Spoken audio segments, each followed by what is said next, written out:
میں اپنے آپ کو جہنم کی آگ کے حوالے نہیں کر سکتا. عمر کے ساتھ کوئی مسئلہ نہیں ہے, ٹھیک ہے پتا ہے کہ جہنم میں جانا پڑے گا مگر ٹھیک ہے یار اتنا چلا لیں گے, کوئی مسئلہ نہیں ہے. واقعی بدبختی ہے. بس برادر یہ ایک اور کیریکٹر ہمارے سامنے. ہم نے حر کو تھوڑا سا دیکھا, ہم نے زہیر ابن قین کو دیکھا, ہم نے عمر سعد کو دیکھا. دو اور کیریکٹر, ایک کیریکٹر ولید کا اور ایک کیریکٹر نعمان ابن بشیر کا. یہ دونوں کون ہیں؟ یہ دونوں کے دونوں یزید کی طرف سے گورنر ہے. ایک مدینے کا گورنر ہے اور ایک کوفے کا گورنر ہے. عبید اللہ ابن زیاد سے پہلے نعمان بن بشیر تھا کوفے کا گورنر, اور ولید اس وقت گورنر تھا جب وہ پیغام آیا تھا یزید کی طرف سے. اور آپ جانتے ہیں کہ کیا ہوا. دیکھیے اس کے اندر اتنی ضرورت نہیں ہے, اتنی ہمت نہیں ہے کہ وہ کھل کر امام حسین کا ساتھ دے سکے. اتنی ہمت نہیں, نہ نعمان ابن بشیر کے اندر, نہ ولید کے اندر, نہ اس میں نہ اس میں. لہذا ساتھ دینے کی ہمت تو نہیں ہے. مگر بہرحال عمر سعد جیسی بے شرمی بھی نہیں ہے, عمر سعد جیسی جھٹائی بھی نہیں ہے. لہذا جب یزید کی طرف سے ولید کے پاس پیغام تو یہی ہے, یا بیعت میں بیعت کریں تو ٹھیک, نہیں تو انہیں قتل کر دو, ان کا سب میرے پاس بھیج دو. ولید نے ایک کیس رکھا, مروان بول بھی رہا ہے. جب امام نے کہا کہ دن میں دیکھا جائے گا تو ولید نے کہا ٹھیک ہے پھر دن میں تشریف لائے گا, دن دیکھ لیں گے اس مسئلے کو. مروان نے کیا کہا, مروان نے کہا کہ جو آرڈر دیا ہے یزید نے اس پر عمل کر. اور ولید نے کہا کہ نہیں ایسا میں کچھ بھی نہیں کرنے والا. بعد میں نتیجہ کیا ہوا, معزول کیا گیا, ڈسمس کر دیا گیا. وہ اپنی پوسٹ پر باقی نہیں رہا, مدینے کی گورنری سے اسے ہاتھ دھونا پڑے. مگر بہرحال یہ خسارہ اٹھانے والا ضرور ہے, مگر نسبتاً کم خسارہ اٹھانے والا. مدینے کی گورنری گئی مگر خون حسین میں ہاتھ رکھنے کے لیے تیار نہیں ہے. تو اس کیس میں نعمان بن بشیر, نعمان بن بشیر کا بھی یہی معاملہ ہے کہ نعمان بن بشیر نے اس نے بھی کیا کیا. کوفے کا گورنر ہے اس وقت تک جب حضرت مسلم بن عقیل تشریف لا رہے ہیں کوفہ شہر کے اندر, اس وقت نعمان بن بشیر ہی گورنر ہے. اور اس نے باقاعدہ خطاب کرتے ہوئے تقریر کرتے ہوئے کہا بھی کہ میری پالیسی یہ ہے کہ میں مسلم بن عقیل کے اوپر ہاتھ نہیں ڈالوں گا. الفاظ میرے, مطلب اس کا ہے. اس نے تو پورا خطبہ دیا تھا, ایک پوری تقریر کی تھی. اب اس نے کہا کہ میں مسلم بن عقیل پر ہاتھ نہیں ڈالوں گا. جو یزید کے چمچے تھے ان میں سے ایک نے کھڑے ہو کر کہا کہ آپ کمزوری کا مظاہرہ کر رہے ہیں, یاد رکھیے گا آپ کمزوری کا مظاہرہ کر رہے ہیں, اس سے نقصان ہوگا. اس کا جملہ کیا تھا, میں اللہ کی اطاعت کرتے ہوئے کمزور ثابت ہوں, یہ اس سے بہتر ہے کہ اس کی معصیت کرتے ہوئے طاقتور ثابت ہو جاؤں.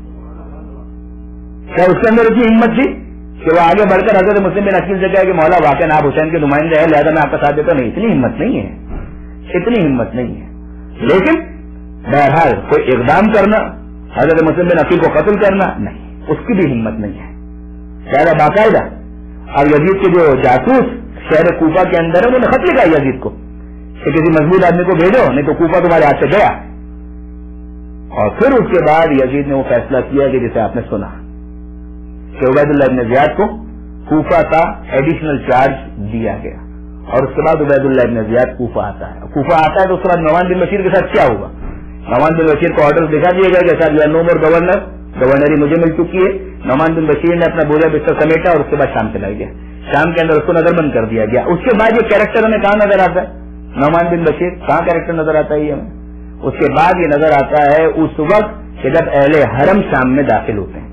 جب آخر میں یہ فیصلہ ہوا کہ رہا کر دیا جائے تو آپ جانتے ہیں کہ یزید نے کچھ افراد کو ساتھ کیا تھا کہ تم لوگ ساتھ جاؤ اور مدینہ تک چھوڑ کر آؤ. اور وہ افراد جو اہل بیت کے ساتھ چلے ہیں ان کا جو لیڈر ہے یا ان کا جو سردار ہے یا جو ان کو سپروائز کرے تمام کاموں کو, اس کا نام تھا نعمان بن بشیر. نعمان بن بشیر وہی کوفے کا گورنر. اس کا ایک دوسرا نام مشہور ہو گیا بشیر ابن جزلم, دونوں نام آتے ہیں کہ بشیر یا نعمان بن بشیر. سرا تو یہ پھر مدینہ منورہ تک ساتھ چلا اور پھر آخر میں جو اس نے اعلان کیا وہ بھی اسی نے کیا ہے یا اہل یثرب لا مقام لکم بہا, اے مدینے کے رہنے والوں مدینہ رہنے کے قابل نہیں رہا. وہ حسین جو مدینے کی رونق تھے وہ قتل کر دیے گئے. بس برادران عزیز, یہ چند کیریکٹر ہیں جن کو میں آپ کے ساتھ ڈسکس کرنا چاہتا تھا اور آج کی مجلس اسی پر ہم ختم کریں. مجھ سے کہا کہ حضرت علی افضل کے مسائل بیان کرنے کے لیے. دیکھیے برادران عزیز, یہ شہزادہ 6 مہینے کا, علامہ نقطن صاحب اس کے بارے میں کیا بات کہتے ہیں, فرماتے ہیں یہ تو گویا آیا ہی اس دنیا میں اس لیے تھا کہ اسے کربلا میں شہید ہونا تھا. واقعی اگر آپ دیکھیں اس کے بعد میں سال کی تو بات ہی نہیں ہے کہ یہ کتنے سال کے تھے, ان کی عمر کتنی تھی. ہم کہتے ہیں علی اکبر 13 برس کے تھے. ہم کہتے ہیں کہ حضرت قاسم 13 برس کے, حضرت علی اکبر 18 برس کے تھے, حضرت عباس 34 برس کے تھے, مگر علی اصغر کتنے برس کے تھے؟ ان کے باپ میں سال کی تو بات ہی نہیں آتی. یہ تو اس وقت پیدا ہوئے گویا جب امام حسین مدینے سے جانے کی تیاری کر رہے تھے, اس سے 8-10 دن پہلے, اور کربلا محلہ کے اندر شہید ہو گئے, شہادت ہو گئی. گویا آئے ہی جانے کے لیے تھے, آئے ہی کربلا میں شہید ہونے کے لیے تھے. مولانا غلام عسکری صاحب علی اللہ مقامہ وہ ارشاد فرماتے ہیں کہ جس موقع پر یہ قافلہ اہل بیت کا مدینہ منورہ سے نکل رہا تھا, حضرت فاطمہ صغریٰ بیمار تھی, اور جناب فاطمہ صغریٰ بیمار تھی. اس کا مطلب کیا ہے کہ انہوں نے اب تک نومولود کو نہیں دیکھا تھا. بھائی علی اصغر, مگر فاطمہ صغریٰ اپنے بھائی کو اب تک نہیں دیکھ سکی تھی. وجہ یہی تھی, بیمار تھی. عام طور پر جو بیمار ہوتے اسے نومولود کے پاس ویسے بھی نہیں جانے دیتے. جناب فاطمہ صغریٰ بھی یہی سوچ رہی تھی کہ جب کچھ دنوں کے بعد میں اچھی ہو جاؤں گی, صحت میری بحال ہو جائے گی, اس کے بعد میں اپنے بھائی کو اپنے ہاتھ میں لوں گی, اس سے کھیلوں گی, اس سے پیار کروں گی. مگر جب یہ اعلان ہو گیا کہ اب قافلہ جا رہا ہے اور سب جائیں گے مگر فاطمہ صغریٰ نہیں جائیں گی, جناب فاطمہ صغریٰ آئیں جناب ام رباب کے پاس اور کہا کہ اے اماں رباب, کیا ایسا ہو سکتا ہے کہ کچھ دیر کے لیے میں اپنے بھیا علی اصغر کو اپنے آگوش میں لے لوں؟ اور جناب رباب نے علی اصغر کو دیا. جناب فاطمہ صغریٰ نے اپنے آگوش میں لیا, پیار کیا, چمٹایا اور کہا کہ اے بھیا علی اصغر, سب تو مجھے چھوڑ کر, وہ بھی بچی ہے فاطمہ صغریٰ, اس روایت کی بنا پر کہ جس کے مطابق وہ مدینے میں تھی, بچپنا ہے جناب فاطمہ صغریٰ کا. وہ اپنے بچپنے کے انداز میں کہتی ہیں کہ بھیا علی اصغر, سب کو مجھے چھوڑ کر جا رہے ہیں, کیا تم بھی مجھے چھوڑ کر جا رہے ہو؟ نہیں معلوم کہ پروردگار عالم نے اس بچپنے میں علی اصغر کو کیا صلاحیت دی تھی کہ کربلا میں بھی پیغام حسین سمجھ رہے تھے اور یہاں پر فاطمہ صغریٰ کی بات سمجھ رہے تھے. علی اصغر نے جب یہ سنا ہے تو اس کے بعد اپنے آپ کو اتنی سختی کے ساتھ فاطمہ صغریٰ کے سینے سے اپنے آپ کو چمٹا لیا کہ اب کوئی بھی اگر آ کر کہے علی اصغر میرے پاس آ جاؤ, ہاتھ آگے بڑھا رہے, پیار سے لینے کی کوشش کر رہے, کوئی بھی نہیں, کسی کی بھی بات کو پذیرائی نہیں مل رہی. جناب علی اصغر جناب فاطمہ صغریٰ کی آگوش سے کسی اور کی آگوش میں جانے کے لیے آمادہ اور تیار نہیں ہے. جب یہ کیفیت ہے یہاں تک کہ خود جناب ام رباب وہ تشریف لے آئی, انہوں نے کوشش کی, نہیں آیا بچہ. جناب ثانیہ زہرا بی بی زینب کبریٰ وہ آگے کہتی ہے اے بیٹا علی اصغر میری آگوش میں آ جا, مگر نہیں, علی اصغر فاطمہ صغریٰ کے آگوش سے کسی کی آگوش میں جانے کے لیے تیار نہیں ہے. یہاں تک کہ حسین ابن علی آ کر کہتے ہیں اے بیوی بہت تاخیر ہو گئی ہے, چلو ہمیں چلنا ہے. اور جب حسین ابن علی کو بتایا گیا کہ اے بھیا حسین, وجہ یہ ہے کہ اصغر کسی کے آگوش میں آنے کے لیے تیار نہیں. اب امام حسین پیار سے, ممکن ہے کہ آنکھوں میں آنسو بھی آ گئے ہوں, قریب آتے ہیں اور جناب فاطمہ صغریٰ کی آگوش میں علی اصغر کے کان پر اپنا منہ رکھ کر کہتے ہیں کہ اے بیٹا علی اصغر, میں تجھے تیری بہن سے کبھی الگ نہ کرتا, میں کبھی تجھے فاطمہ صغریٰ سے جدا نہ کرتا, مگر تیرے بغیر کربلا کا میرا جہاد نامکمل رہے گا, کربلا کا میرا جہاد مکمل نہیں ہو سکے گا تیری قربانی کے بغیر. بس اتنا سنو. اب اس کے بعد علی اصغر پیغام حسین کو تو سمجھنے کی عادت ہے, فوراً حسین کی آگوش میں آ گئے. اور اب جب حسین کے آگوش میں آئے ہیں, کربلا محلہ تک یہ قافلہ پہنچ گیا, خیمے نصب ہو چکے, عاشور کا دن آ گیا, پیاس کا عالم ہے, اور اس پیاس کی شدت میں جب سب کے سب اصحاب شہید ہو گئے, عیزہ اور انصار شہید ہو گئے, جب سب شہید ہو گئے اور حسین نے کہا حل من ناصر ینصرنا, حل من مغیث یغیثنا, ہے کوئی ہماری مدد کرنے والا, ہے کوئی ہمارے استغاثے پر لبیک کہنے والا, حل من ذاب یذب عن حرم رسول اللہ, ہے کوئی حرم رسول خدا سے دفاع کرنے والا. اور جب حسین یہ استغاثہ بلند کر رہے تو آپ جانتے ہیں کیا ہوا کہ علی اصغر نے اپنے آپ کو جھولے سے گرا دیا. کیا کہہ رہے تھے علی اصغر, بابا آپ مجھے یہی کہہ کر تو لے کر آئے تھے کہ حسین کی قربانی, حسین کا مشن تیرے بغیر نامکمل ہے. بابا ابھی آپ کا ایک مجاہد, یہ ننھا مجاہد باقی ہے, آپ نے کیسے سدا استغاثہ بلند کر دی, بابا ابھی تو یہ مجاہد باقی ہے. اور اب حسین علی اصغر کو اپنی آگوش میں لے کر آتے ہیں, ابا کے دامن سے سایہ کیا ہوا ہے. اور اب جب فوج اشیاء کے پاس آتے ہیں, لوگ کیا سمجھ رہے ہیں کہ شاید حسین قرآن لے کر آ رہے ہیں. یہ قرآن ناطق کا ایک پارہ ہی تو ہے کہ جسے حسین لے کر آ رہے تھے. اور جب قریب پہنچے ہیں یہ جملہ کہا ان لم ترحموا علی فرحموا علی ھذا الطفل, اے فوج اشیاء اگر تمہاری نظر میں کوئی گنہگار ہے وہ حسین ہے نا, مگر اس بچے نے کیا گناہ کیا ہے, اگر مجھ پر رحم نہیں کرتے کم سے کم اس سے ماں کے معصوم پر رحم کرو.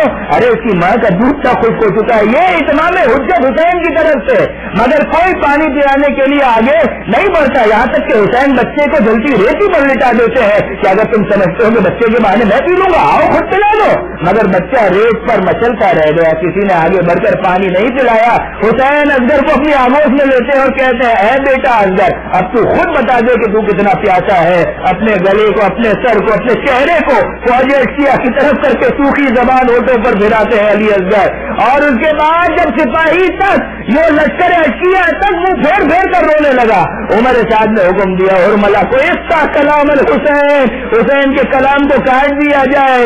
شعبہ تیر چلا, فن قلب سبھی والا ید امام, بچہ باپ کے ہاتھ پر منقلب ہو گیا. ام ربان کا وہ جملہ, یا بنیا مثل کا ینہر, اے بیٹا اصغر تیرے سن کے تیری عمر کے تو جانور بھی ذبح نہیں کیے جاتے, یہ کس نے تجھے ذبح کر دیا مگر سید سجاد سے. خود حسین کی وصیت کیا ہے. اور آپ کے لیے سارے عزاداروں کے لیے کیا پیغام ہے؟ حسین نے یہی کہا نا, شیعتی مہما شرطم ما عزم فشکرونی او سمے تم بے غریبن او شہید فندبونی. اے میرے شیعو, جب کبھی ٹھنڈا پانی پینا, اپنے امام کی پیاس کو یاد کرنا, اور اگر کبھی سنو کہ کوئی غریب الوطن پردیش میں مارا گیا, اس پر بعد میں آنسو بہانا, اپنے امام پر پہلے آنسو بہانا. نہیں تم کہ یوم عاشورا جمیعا تنظرونی, کاش کہ تم عاشور کے دن ہوتے اور یہ دیکھتے. کئی بار تفصیل تبلن بابو ہائی رحمونی, کیسے میں 6 ماہ کے اپنے ننھے اصغر کے لیے پانی مانگ رہا تھا. بابو ہائی رحمونی, مگر کسی نے بھی رحم کے لیے آوازی ظاہر نہ کی, ہر ایک نے انکار کیا اور میرا اصغر شہید ہو گیا. بس عزیزان محترم, جب یہ قافلہ مدینہ